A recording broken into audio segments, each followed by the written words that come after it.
during uniform motion of an object along a straight line, the velocity remains constant with time. In this case, the change in velocity of the object for any time interval is zero.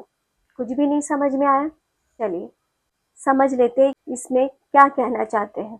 हम एक graph plot कर रहे हैं, जैसे कि along x axis हम ले लेते हैं time which is measured in second, और along y एक्सिस हम रिप्रेजेंट करते हैं डिस्टेंस को। डिस्टेंस का ऐसा यूनिट होता है मीटर, ठीक है। ओरिजिन 0 से होता है, तो यहाँ पर जैसे this is 1 2 1 2 3 4 5 6 10 metre 20 30 metre 40 50 metre.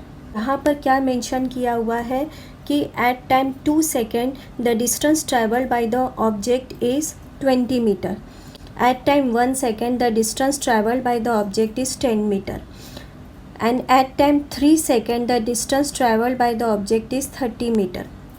At time 4 second, the distance traveled by the object is 4 meter.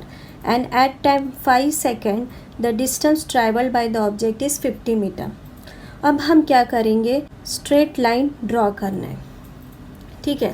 तो अब ये जो है ये क्या है, this is the uniform motion of an object which is traveling along a straight line। अब इसमें देखो बच्चों क्या बोला है कि इसमें हमें वेलोसिटी कैसे कांस्टेंट मिला है। यहाँ पे क्या कहा गया कि velocity remains constant with time. तो वेलोसिटी कैसे कांस्टेंट आया है, देखो वेलोसिटी हमेशा होता है डिस्प्लेसमेंट अपॉन टाइम। अब अगर ऑब्जेक्ट स्ट्रेट लाइन में यूनिफॉर्म मोशन कर रहा है तो दैट मीन्स स्ट्रेट लाइन में जब वो यूनिफॉर्म मोशन करता है ऑब्जेक्ट, तो distance travelled is equal to displacement हो गया है, क्योंकि इसमें वो एक ही डायरेक्शन में ट्रैवल कर रहा है, ठीक है। तो यहाँ पे डिस्टेंस और displacement is equal to distance हो गया है, और वैसे ही speed is equal to velocity हो जाता है। तो यहाँ पर देखिए आप बता सकते हैं कि एट पॉइंट ए पर वेलोसिटी कितना है, डिस्प्लेसमेंट अपॉन टाइम 10 मीटर उसका डिस्प्लेसमेंट है इन 1 सेकेंड, तो ये हो गया है 10 मीटर पर सेकेंड। वैसे ही एट पॉइंट बी पर क्या हो गया है, वेलोसिटी हो जाता है 20/2, 20 मीटर उसने डिस्टेंस कवर किया इन 2 सेकेंड, तो ये हो गया 10 मीटर पर सेकेंड। वैसे ही एट पॉइंट सी पर फिर से आप देखिए, चेक कीजिए, एट पॉइंट सी पर भी वेलोसिटी कितना आ रहा है, तो वेलोसिटी आ रहा है 30/3, मतलब ये आता है 10 मीटर पर सेकेंड। इस तरीके से बच्चों आप नोटिस करोगे कि डी पर भी उतना ही है 10 मीटर पर सेकेंड। वैसे ही ई पर भी क्या है 50/5, मतलब कि 10 मीटर पर सेकेंड ही वेलोसिटी आ रहा है। तो इस तरीके से आप कह सकते हैं कि during uniform motion of an object along a straight line, in that case the velocity remains constant with time। अब मुझे बताओ बच्चों कि क्या यहाँ पर कहीं पे भी वेलोसिटी चेंज होते हुए नज़र आ रहा है? किसी भी टाइम इंटरवल के लिए चेंज इन वेलोसिटी ऑब्जेक्ट का आपको हमेशा ज़ीरो ही मिलेगा। तो यहाँ पर इसलिए बोला है, सेकेंड पॉइंट यही है कि the change in velocity of the object for any time interval is zero. ठीक है बच्चों, तो इस तरीके से यहाँ पे भी आप स्क्रीन पर देख पा रहे होंगे, this is the example of constant velocity during uniform motion. किस तरीके से इस कार का जो है यूनिफॉर्म मोशन हो रहा है, और इसमें जो है the car is moving in uniform motion along a straight line, तो उसका वेलोसिटी हमेशा कांस्टेंट होगा। तो अब हम देखते हैं कि नॉन यूनिफॉर्म मोशन में क्या होता है। तो in non uniform motion velocity varies with time, और velocity has different values at different instant and at different points of the path. The change in velocity of the object during any time interval is not zero. In non-uniform motion of an object, हमें ये तो पता चल गया, तो regular interval पे जो है वेलोसिटी वैरी हो रहा है विथ टाइम, तो फिर मतलब क्या है कि change in velocity in non uniform motion of an object होता है। तो अगर चेंज इन वेलोसिटी होता है विथ टाइम तो हमें इसे मेजर करना भी आना चाहिए। तो अब आ गया है नया फिजिकल क्वांटिटी, वो है एक्सिलरेशन। तो एक्सिलरेशन क्या होता है? Change in velocity with time. अब अगर हम एग्जांपल लेते हैं कि ऑब्जेक्ट का velocity changes from an initial value u to the final value v in time t। तो ऐसे केसेस में हम एक्सिलरेशन लेते हैं final velocity minus initial velocity upon time, मतलब v minus u upon t। अब इस केस में एक एग्जांपल हम कंसिडर करते हैं। अगर कोई ऑब्जेक्ट जो है स्ट्रेट लाइन में ट्रैवल कर रहा है और उसका वेलोसिटी या तो इंक्रीज हो रहा है या डिक्रीज हो रहा है, तो फिर हम कहेंगे कि the motion of such object is an accelerated motion. तो जब भी वेलोसिटी चेंज होता है तो वो मोशन हो गया है एक्सिलरेटेड मोशन। अब ऐसे केसेस में हम एक्सिलरेशन जो निकालेंगे वो या तो पॉजिटिव भी मिल सकता है या फिर नेगेटिव भी मिल सकता है। The acceleration is taken to be positive if it is in the direction of velocity, मतलब जब आप वेलोसिटी इंक्रीज करते हैं तो आप क्या कर रहे हैं, वेलोसिटी के डायरेक्शन में जो है आपका एक्सिलरेशन हो रहा है। तो ऐसे केसेस में हम बोलेंगे कि पॉजिटिव एक्सिलरेशन है। और एक्सिलरेशन जो है वो नेगेटिव भी होता है। तो नेगेटिव कब होगा? When it is opposite to the direction of velocity. मतलब क्या है कि अगर मैं कार चला रही 80 किलोमीटर पर आवर की स्पीड से और अगर मैंने अभी ब्रेक लगा दिया है तो इसका मतलब क्या हुआ कि मैं जो है एक्सिलरेशन कर रही हूँ but it is in the opposite to the direction of velocity. So that is why ऐसे केसेस में हम कहेंगे कि एक्सिलरेशन नेगेटिव। आप किसी व्हीकल का ब्रेक लगाते हैं तो वो आप नेगेटिव एक्सिलरेशन देते हैं। Acceleration is equal to final velocity minus initial velocity upon time. ठीक है, तो मतलब एक्सिलरेशन क्या है बच्चों? वो change in velocity upon time. अब वेलोसिटी ऊपर है, न्यूमरेटर में है, तो वेलोसिटी का ऐसा यूनिट होता है मीटर पर सेकेंड और टाइम का भी ऐसा यूनिट होता है सेकेंड। तो उसके हिसाब से हम इसको कैसे लिखेंगे? तो ये हो गया मीटर अपॉन सेकेंड और ये डिवाइडेड बाय एस है, इट इज़ लाइक दिस। तो हम इसे बच्चों कैसे करते हैं? मीटर अपॉन सेकेंड, इसका रेसिप्रोकल हम लेते हैं तो ये मिल गया है मीटर अपॉन सेकेंड स्क्वायर। इसको हम लिखते हैं मीटर पर सेकेंड स्क्वायर। ये है एक्सिलरेशन का एसआई यूनिट। अब हम देखते हैं कि यूनिफॉर्म एक्सिलरेशन क्या होता है। If an object travels in a straight line and its velocity increases or decreases by equal amount in equal interval of time, then the acceleration of the object is said to be uniform। कोई भी object जब straight line में travel कर रहा है और उसका velocity increase या फिर डिक्रीज हो रहा है by an equal amount in equal interval of time, तो हम कहेंगे कि ऐसे ऑब्जेक्ट का जो एक्सेलरेशन हो रहा है वो यूनिफॉर्म हो रहा है। अब इसमें एग्जाम्पल कौन सा है? तो कोई भी ऑब्जेक्ट जब ऊपर से नीचे गिरता है उसे हम बोलते हैं फ्रीली फॉलिंग बॉडी। तो motion of a freely An object can travel with non-uniform acceleration if its velocity changes at a non-uniform rate. For example, if a car traveling along a straight road increases its speed by unequal amount in equal interval of time, then the car is said to be moving with non-uniform acceleration. इसका मतलब है अगर हम कहते हैं if the car is travelling along a straight road, मतलब अभी car का ये मोशन है इन अ स्ट्रेट रोड, तो यहाँ पे फर्स्ट 1 मीटर डिस्टेंस कवर किया उसने 2 सेकेंड में, 2 सेकेंड में उसका 10 मीटर डिस्टेंस कवर हो गया था और नेक्स्ट 2 सेकेंड में उसका लगभग 25 मीटर डिस्टेंस कवर हो गया था। तो इस तरीके से हम बोल सकते हैं कि ये कार का मोशन जो है वो नॉन यूनिफॉर्म है।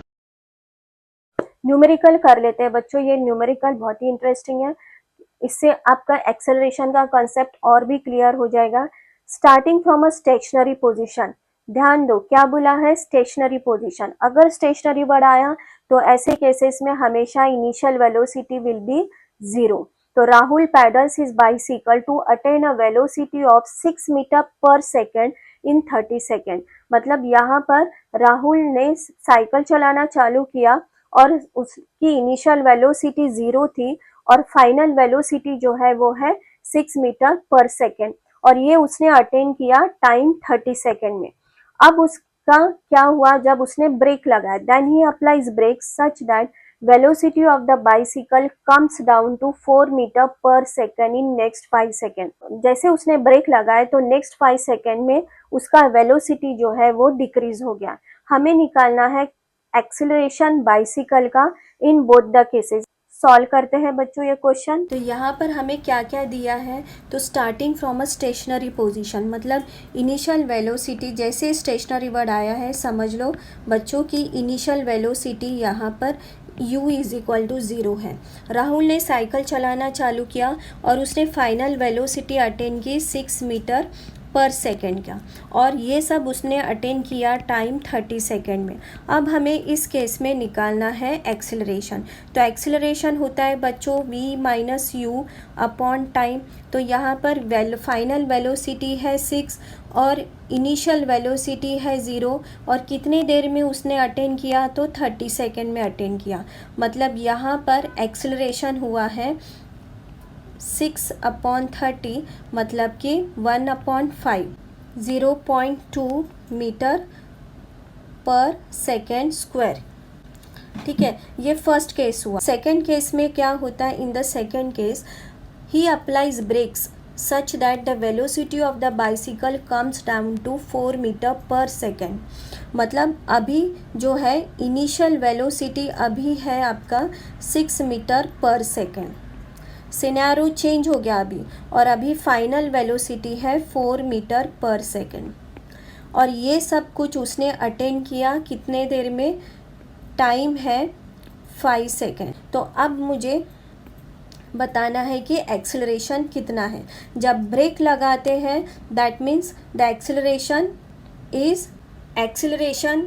It is opposite to the direction of velocity. तो एक्सेलरेशन जब ब्रेक लगाया जाता है तो उस समय एक्सेलरेशन विल बी नेगेटिव। तो अब यहाँ पर फिर से हम करते हैं acceleration is equal to v minus u upon t. v यहाँ पर है 4, u है 6, t है 5, तो ये मुझे मिला -2/5। मतलब यहाँ पर जो मुझे आंसर मिलता है वो है -0.4 metre per second square. The next question is when will you say a body is in uniform acceleration? आप कब कहोगे कि कोई भी बॉडी जो है वो यूनिफॉर्म एक्सेलरेशन में है?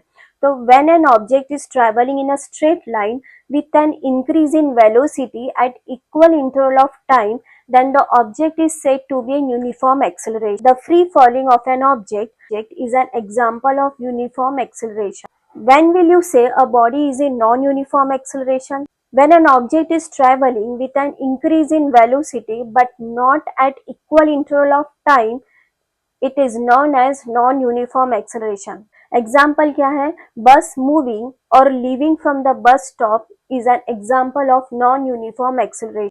क्योंकि उस समय वो बस का स्पीड जो है वो सेकेंड पे बस का स्पीड जो है वो बदल रहा है, तो वो हो गया है non uniform acceleration. A bus decreases its speed from 80 km per hour to 60 km per hour in 5 seconds.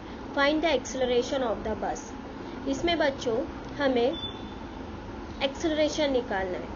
तो यहाँ पर जो है नेगेटिव एक्सेलरेशन हुआ है क्योंकि बस ने अपना स्पीड डिक्रीज किया है।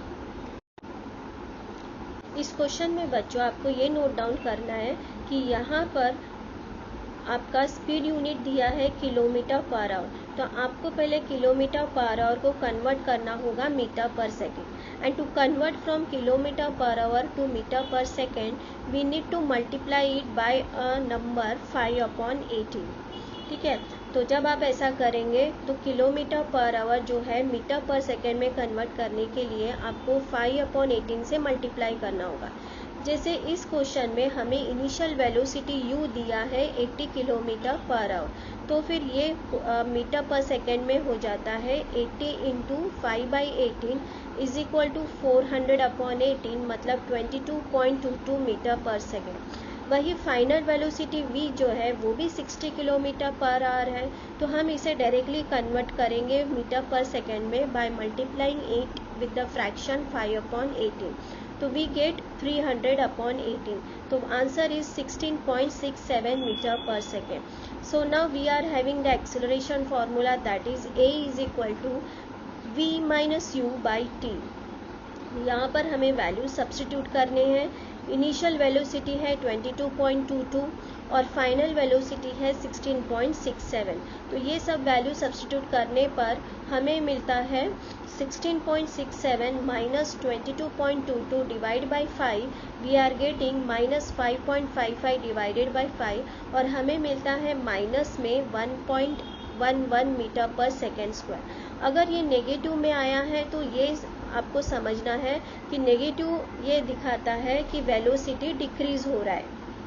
Next question है, a train starting from a railway station and moving with uniform acceleration attains a speed of 40 km per hour in 10 minutes. Find its acceleration. इसमें भी starting from a railway station बोला है, मतलब क्या है कि just start हुई है ट्रेन, तो ऐसे केसेस में भी हम इनिशियल वेलोसिटी को 0 ही लेते हैं बच्चों। अब इसमें भी उसका फाइनल वेलोसिटी कितना दिया है 40 किलोमीटर पर आवर, तो उसे भी हम पहले इंटू 5/18 करके मीटर पर सेकेंड में कन्वर्ट करेंगे, और ये सब कुछ कितने देर में हो रहा है तो 10 मिनट्स में, तो 10 मिनट्स को भी हमें पहले सेकेंड में कन्वर्ट करना बहुत जरूरी है। विदाउट कन्वर्जन इनटू ऐसा यूनिट आपका आंसर रॉन्ग आ सकता है बच्चों। तो टाइम जो दिया है वो है 10 मिनट, तो हम उसे सेकेंड में कन्वर्ट करेंगे। सेकेंड में कन्वर्ट करने के लिए हम करेंगे 10 इंटू 60, जो हमें मिलता है 600 second. Initial speed of the train मतलब कि u हमें दिया है 0 metre per second. Final speed जो ट्रेन का है वो है 40 किलोमीटर पर आवर, उसे भी हम पहले मीटर पर सेकेंड में कन्वर्ट करेंगे by multiplying 8 with the fraction 5/18, और वैसे ही हमारे पास एक्सेलरेशन का रिलेशन है a is equal to v minus u upon t, और यहाँ पर जो है 11.1 जो है वो हमारा फाइनल वेलोसिटी है। इनिशियल वेलोसिटी 0 है, हम उसे डिवाइड करेंगे 600 से, तो हमें आंसर मिलता है 0.0185 मीटर पर सेकेंड स्क्वायर।